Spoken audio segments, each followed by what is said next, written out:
Hello guys, welcome back to the channel. In today's video, I'm going to show you how to obtain the Human Insect Attractor Achievement in Heartopia.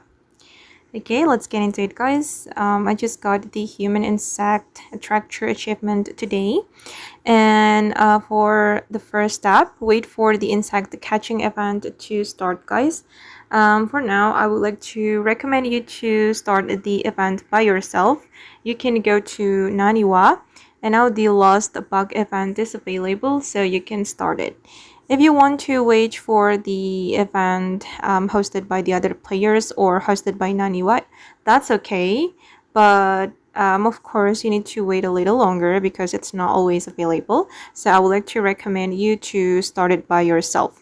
And during the event, your goal is to trigger 4 insect swarms in a single event.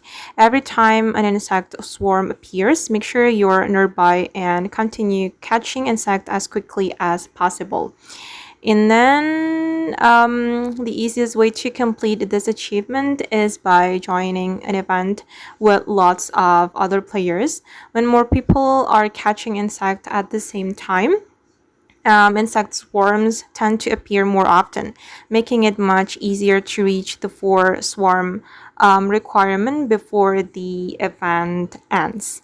And don't stop catching insect or leave the event area, guys. You need to stay active from the beginning until the timer finishes. If you only trigger one, two, or 3 swarm, the progress won't count. So you'll need to wait for the next insect catching event and try again. Once you have successfully triggered the 4th insect swarm during the same event, you'll instantly unlock the Human Insect Attractor Achievement and receive the exclusive Insect Attractor title as your reward. And okay guys, that's all for the guide. I hope this video will be useful for you. Thank you so much for watching and bye!